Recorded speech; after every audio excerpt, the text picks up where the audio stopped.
Hi there. This series is going to be an in the nutshell series on pulmonary equations. And in this first module, the introduction, I'm going to just talk about where the equations are making measurements within the pulmonary system. And in fact, we're not even going to look at an equation at all. So this is the image that the pulmonary equations are designed to look at. And at the end of the day, what I'd like you to think of equations as doing is thinking about concepts involved of taking care of patients, making the patient's health better. And equations are shorthand expressions for concepts. And so what we need to do, for those of you who hate equations, is to make you think about the concepts that are sitting behind the equations so that the equations just remind you about what is going on. So conceptually, what equations, pulmonary equations specifically, let us do is to interpret a patient's blood gases in a sensible sort of manner. They can also be useful when we're trying to make ventilator settings for our patient, and they can help us develop a plan to improve a patient's blood gases once we are able to interpret the blood gas values sensibly. And so the basic idea is that we have oxygenated blood going out to a patient here, and I'll try and scooch out of the way. So she's getting well oxygenated blood and she's burning up the oxygen. And in the process, the TCA cycle is producing carbon dioxide. And so the blood coming back is a lot lower in oxygen and higher in CO2 than the blood that initially went out to her. This deoxygenated blood comes to the gas exchange surface where it picks up oxygen and gives off CO2, travels through the pulmonary vein, then the right heart, and back out into the aorta where we take arterial blood gases in our patient quite frequently. There's one other line that we have to look at here, and this is the so-called venous admixture, where we have some venous blood that ends up getting thrown into the freshly arterialized blood here and making it just a little bit worse than it otherwise would be. So, as we said, the main thing that you're going to do as clinicians is take arterial blood gases, ABGs, and a typical arterial blood gas value for a normal patient might have a PaO2 of somewhere in the neighborhood of 15 millimeters of mercury and an arterial CO2 of about 40 millimeters of mercury. So relatively high in oxygen, relatively low in carbon dioxide.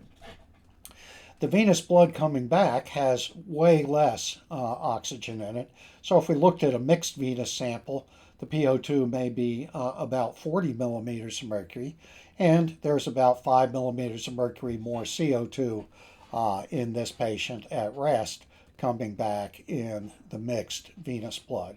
So of course some oxygens will have some venous blood will have more CO2 in it and less oxygen in it and some more, but when it all gets mixed together it's about 40 and 45 that we can think about. So, how do we get rid of the CO2 and how do we get oxygen in? Well, we breathe. And so the air that comes out from the atmosphere and into our trachea gets two things done to it. It gets warmed to 37 degrees Celsius and also saturated with water vapor. And at 37 degrees Celsius, the water vapor pressure is always going to be 47 millimeters of mercury. And so if we're talking about where would we measure inspired air, we'd measure the air in the trachea, and we'd find that the inspired O2 is somewhere about 150 millimeters of mercury at sea level, and the inspired CO2 is virtually zero. That is, there's no CO2 in the air around us to speak of. The air then proceeds from the trachea down into the alveoli, and there it becomes ideal alveolar air. And alveolar air, notice, has a slightly lower PO2, 150 to 100, and a slightly higher CO2, 0 to 40, than inspired air did. And that's because we take out some of the oxygen from the inspired air and put it in the blood, and we turn some of the CO2 from the venous blood and put it into the alveolar air. Notice that the alveolar air, which has a PO2 of 100, comes into pretty good diffusion equilibrium with the oxygen in the pulmonary capillary blood. So at the end of the pulmonary capillary, the oxygen is virtually the same as it is in ideal alveolar air. So why do we care about alveolar air? It represents the highest oxygen that the arterial blood, that is the blood in the aorta and large arteries, could ever have, the best it could be. But even in normal people, the arterial blood is going to have a PO2 that is 5 to 15 millimeters of mercury less than the blood in the alveolus. And the reason for this is venous admixture, which comes from right to left shunt, VQ mismatching, and perhaps in some severe cases from diffusion abnormality. What we said is typically that alveolar and capillary O2 are the same as each other, but arterial is less. For CO2, the alveolar and the arterial are going to be about the same as each other, and by extension, the in-capillary CO2 will be the same. So they're all going to be about 40 millimeters of mercury, and the venous blood is the only place that we're going to find a PO2 as high as 45 millimeters of mercury. So all of this is leading up to our modules on the 5 named pulmonary equations, the first of which is the ideal alveolar air equation, which tells us about how much oxygen is at the gas exchange surfaces and the best value that the arterial blood could take on if it ever were ideal gas exchange.